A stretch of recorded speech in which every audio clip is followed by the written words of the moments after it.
Това мазе трябваше да бъде място, където идват само насекоми, а аз бях принуден да прекарам целия си живот тук, защото баща ми ме затвори. Той твърди, че външният свят е унищожен и никой не е останал жив, че това мазе е единственото, където мога да оцелея, но аз знаех, че лъже. Един ден чух птичи песни отвън и тогава осъзнах, че думите на баща ми са само лъжи. Той ме беше научил на няколко правила. Правило 1: никога не напускай мазето. Правило 2: яж каквато и да е храна, която е налична. Винаги съм копнял да видя слънцето. Баща ми ме тренира всеки ден, за да мога да се бия. Ако някога изляза навън по време на тренировка, той протегна ръка, за да ми помогне, но внезапно хвана ръката ми и ме хвърли на земята и каза: правило 3: никога не се доверявай на никого. По-късно получи обаждане, в което някой му каза, че съм бил готов да напусна. Събудих се вързан, а той плачеше. След това ме удари и изгубих съзнание. Когато отново се събудих, вратата на мазето беше отворена. Втурнах се навън, за да видя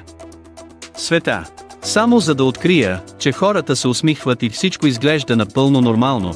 Нищо общо с това, което баща ми беше описал. Знаех, че ме е лъгал, но докато наблюдавах света, слънцето изведнъж потъмня и странни същества се спуснаха от небето, атакувайки и поглъщайки хората.